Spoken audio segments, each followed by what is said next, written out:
Buenos días. En nombre de CLAYSS, Good morning. On behalf of CLAYSS, the Latin American Service Learning Center, we welcome you to the 27th International Service Learning Seminar. We particularly would like to thank the support of the Pontifical Catholic University of Argentina, the the Organization of Ibero-American States for Culture, OEI, the organization of UNESCO, as well as the collaboration of our partners at the Ibero-American Service Learning Network, Redivas, and the Uniservitate program. We would like to thank also the attendance of public officials, students, leaders, partner organizations, the public in general, and all the authorities and colleagues from all the countries that are here with us today. So for the opening session of the 27th International Service Learning Seminar, we will listen to Dr. Carlos Torrendell, Secretary of Education of Argentina, Miguel Ángel Schiavone, the President of the Pontifical Catholic University of Argentina, Father Gustavo Boquín, the Vice-Rector of Integration of the Pontifical Catholic University, and Dr. Jorge San Martín, the President of CLAYSS, Latin American Service Learning Center. So to start this opening plenary session, we will pass the floor to Miguel Ángel Schiavone, the President of the Pontifical Catholic University of Argentina. Thank you for being here today. Another year that we're getting together, another year of news for each of us to share what we're doing, not just what we're thinking or imagining, but what we are actually doing, which is more valuable. I would like to make a summary of what has happened to me and probably has happened to all of you. When I was walking along the street with my mom, and a neighbor approached us, she asked my mother, "What is Miguel going to study when he grows up?" And your mom looked at you and you started thinking, what am I going to study when I grow older?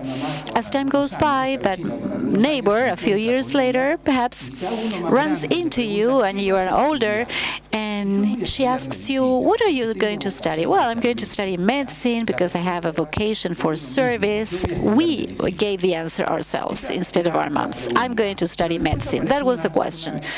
But then a third question appeared that we asked ourselves and that our relatives also asked us, where are you going to study? Not just what are you going to study?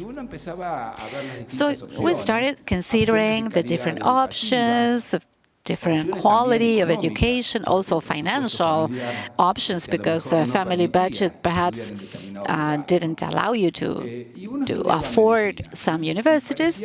And okay, you were going to study medicine, and it seems that all the questions had been answered. What and when and where you're going to study.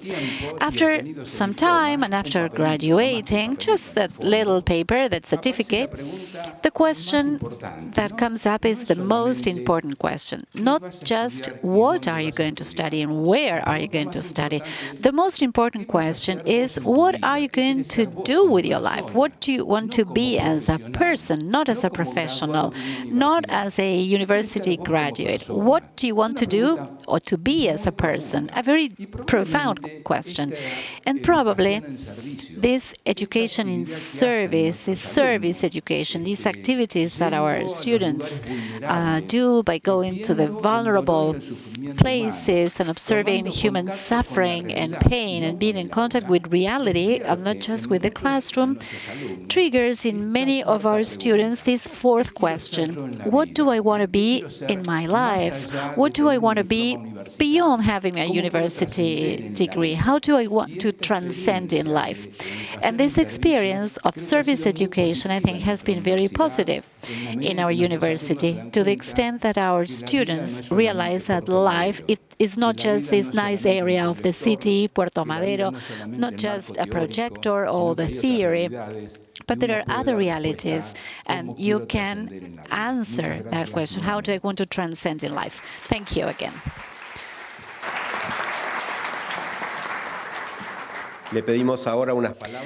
Now we will pass the floor to Father Gustavo Boquín, the Deputy President of the University. Good morning to each of you. Welcome to our university for this 27th seminar. I was thinking what to tell you because we come from different places, from different countries, and what is the phenomenon that we share. And one of the signs of this time is that we are observing the largest migration wave after the Second World War. We are participating in this transfer of large populations from one place to another, with what it implies: poverty, not knowing the reality of the place, and therefore education becomes essential for us to establish connections of brotherhood and of development. We know that in some societies, non-integration generates violence, and therefore the school at all levels, universities, are called upon to be places of integration among different populations, different cultures, and therefore through service learning, we have this possibility of going to those that are in the periphery, that are not within our radar, and being in touch with them to share in brotherhood and to be the source of hope and of development for the populations that have, for those that already are and exist. So it's very important to come out of our ivory towers, where the classrooms, our institutions, where everything is easy, everything works, to go out and find out the one that is beyond, the one that is unprotected, that is more vulnerable, and thus learn, as Pope Francis says, three aspects: head, heart, and hands.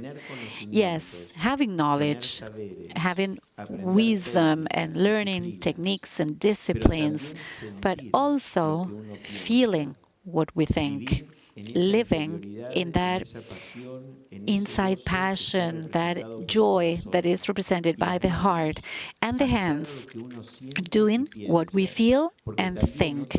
Because another feature of our Western culture is the non-integration of the person. We do something for a living, but on the other hand, we live our inner self, our vocation. When we have the mission of integrating, of being a missioner of our professions, and what we do, we feel. What we think, we do and feel. What we feel, we have thought about it and we have carried it out. That's why being capable of experiencing these challenges, of being a source of hope, and of knowing how to do and knowing how to be. A few days ago, I participated in a celebration to a professor from the UCA, Dr. Orduna. He was the founder of a study that was really a fresh air on the meaning of a teacher, what they left in his students, in his colleagues, what he found it. So I hope we can also be a source of hope and contribute, make a small contribution for this world to be a place of fraternity, hope, and comprehensive development. Thank you. We will now pass the floor to Dr. Jorge San Martín, the president of CLAYSS. Good morning. Well, we are now in the 27th seminar. It's quite a number, right? A unique seminar where colleagues from 5 continents get together, ratifying that we are perhaps in the most important event on this topic. On behalf of the board, I would like to thank the huge effort and the commitment of CLAYSS team in the organization of an event like this. This will be 2 days to share experiences, contents, learnings. I'm sure they will lead to a better service to the other. Continuing with the appreciations, I would particularly like to thank the directors, teachers, students, community leaders that are here that keep working on this topic, even in these hard times. I've been making this opening remarks for 6 years now, and I've always had to mention the hard times. I would like to thank our partners, UNESCO, OEI, the university, and particularly our colleagues from the Ibero-American Network and the regional networks and national networks that help us in the dissemination and promotion of this event. Yesterday, we had a meeting with the Ibero-American Network at the Whitehall in the Secretariat of Education.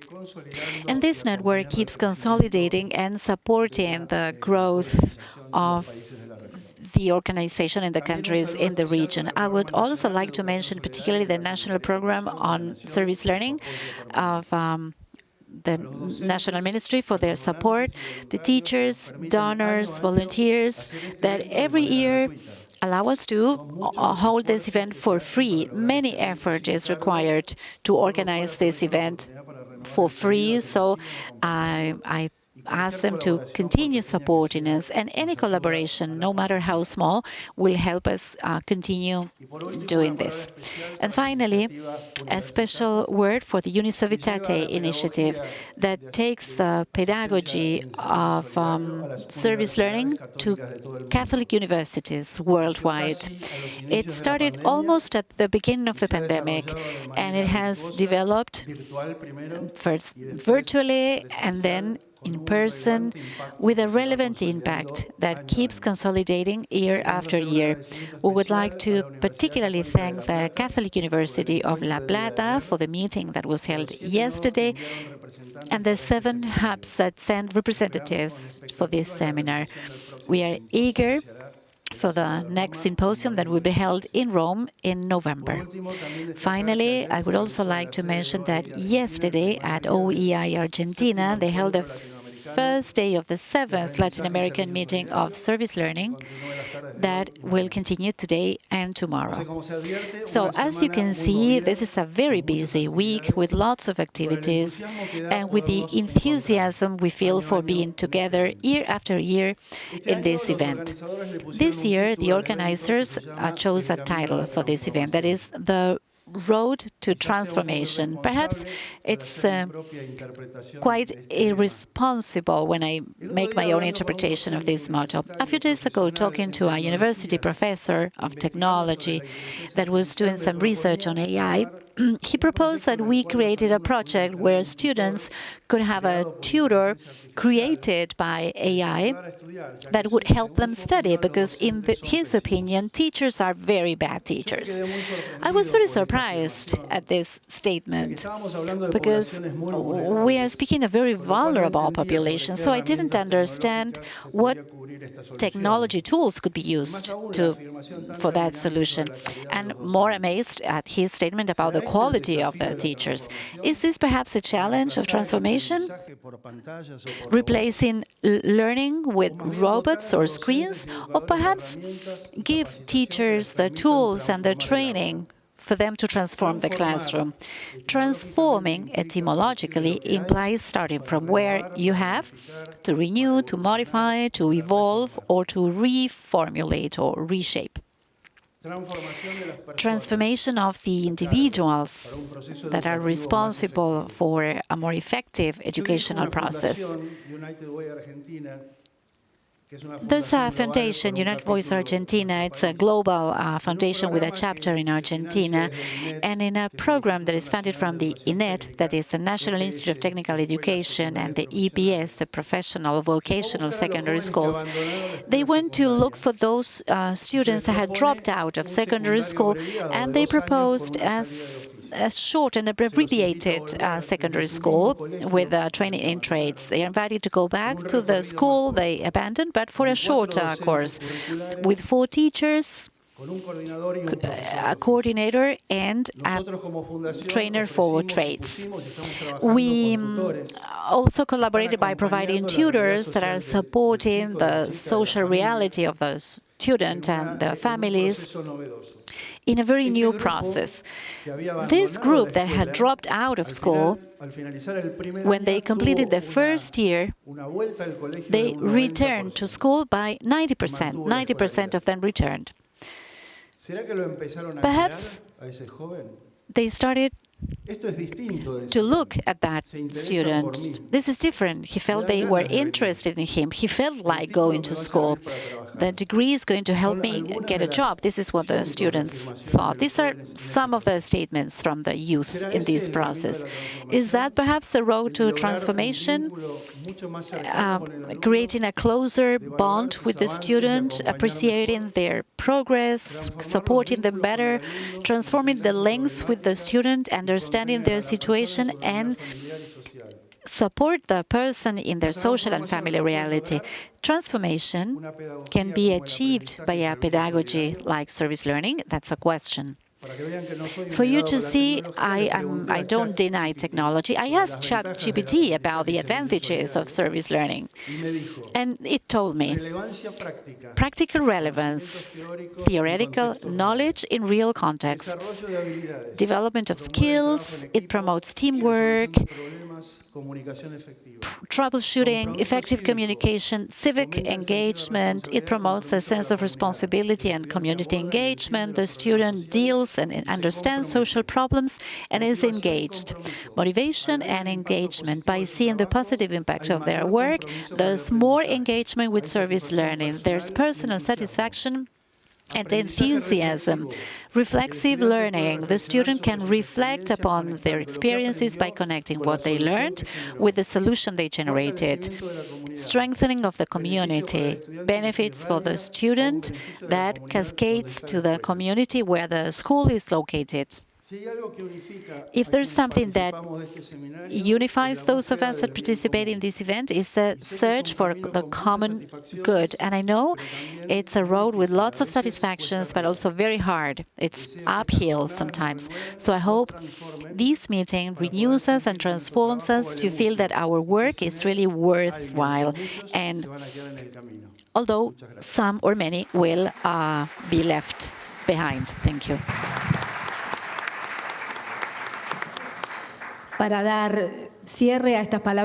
Now, to conclude with these opening remarks, we're going to pass the floor to the Secretary of Education, Dr. Carlos Torrendell.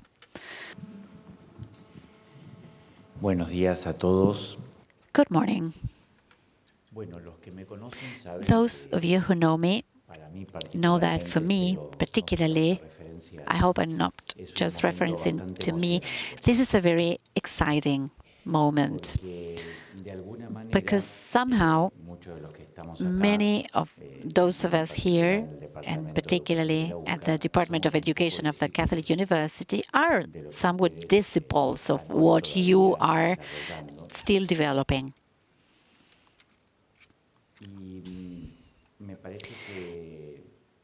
And I think that the paradigm that has been built here for so many years, and I'm looking at Nieves in particular, but we know that there are many more,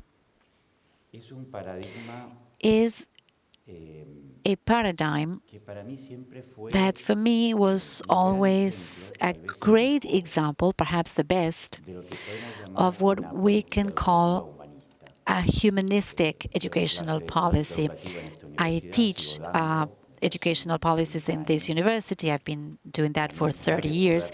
And for me, it's key to rethink the educational policy from the perspective of the Christian humanism. And there is no doubt that service learning is perhaps one of the best examples we have in the world of a way of rethinking the educational policy precisely to integrate civil society and the government on the one hand, but also to open the school. There's a phrase that we made up in our education department, an idea, an image, that is that We have to move from the classroom as a world, that's the way it was built, the school was built in the 19th century. We have to move to the world as a classroom. In the past, we could bring the world into the classroom, and it was necessary because precisely, well, technology implied that in order to show the world to the students that didn't have many resources, we had to somehow rebuild the world in the classroom or in the public library. Those were the two best places that allowed for this opening to what is beyond your local community. But in a different cultural and technical context, we can use the world as a classroom, and the classroom can become a platform for dialogue with the world, so that we can move from a paradigm that is centered on the school. It's not that the school is not important, and the university, on the contrary, they are important, but in a different context, articulated with the world as a whole.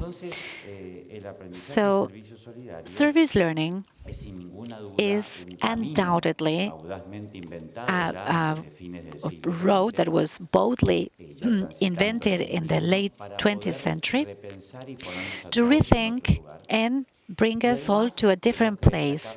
And we have to highlight the continuity of this policy in Argentina. It's an honor for me. Now I'm in a public position in the government, and I'm very happy that this continues through the different administrations. And at the same time, something that has been also promoted from Argentina to the world. There were other initiatives in the world, but we should mention that undoubtedly it's one of the things that we can say that we have exported, to describe it like that. Although, of course,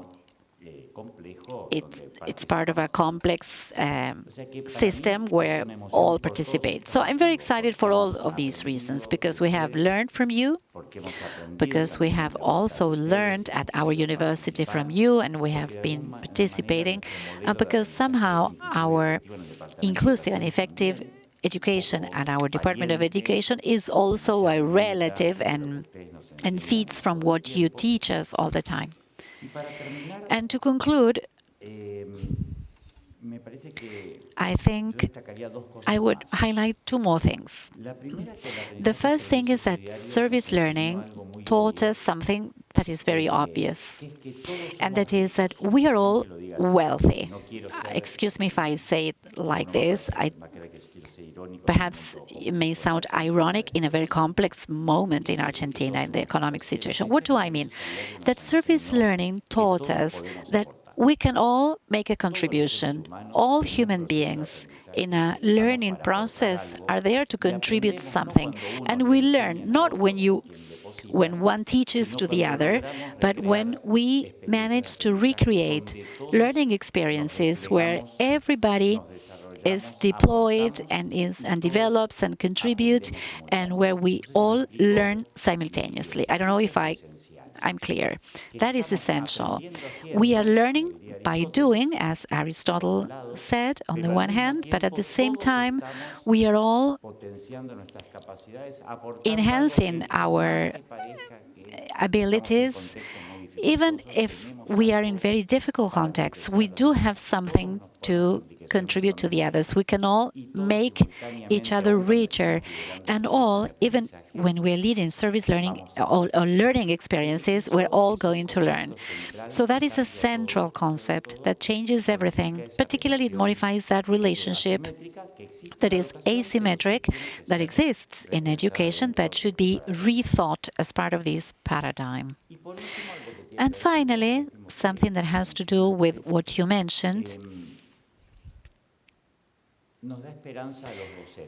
This makes us teachers hopeful, because it puts us in a different position. The old education, the education where, I wouldn't even say the traditional education, because a good traditional education would also achieve this.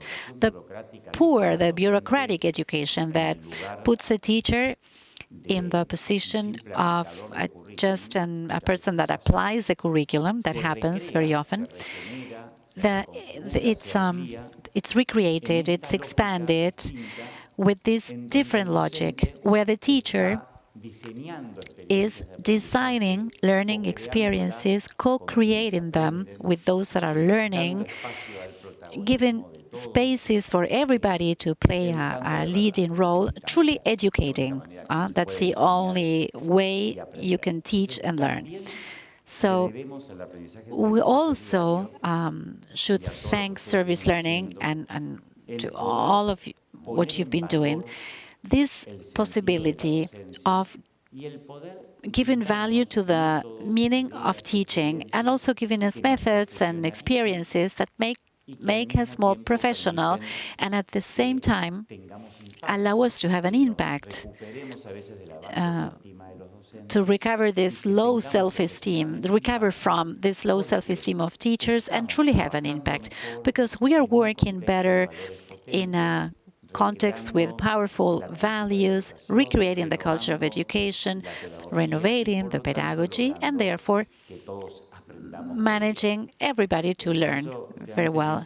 So I insist a lot on the fact that teachers are much better than the result, the learning results we obtain. This may sound contradictory, but it's not, because effectively when teachers are in institutions and in educational cultures that make us more professional and more powerful, we will be much better than the results we can achieve when we are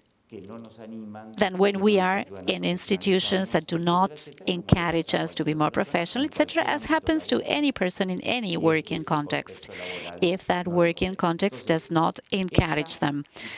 So, finally, I think this is a continuum line. This is an international experience. This is a network that makes us all much better, that allows us to truly educate, and at the same time, we feel passion about it and it gives us sense. So thank you all from my heart. Thank you for what you're doing. I thank you as a disciple as I can with my limitations. We thank you for all we have learned together. So go ahead, and we'll be here for whatever you may need. Thank you so much.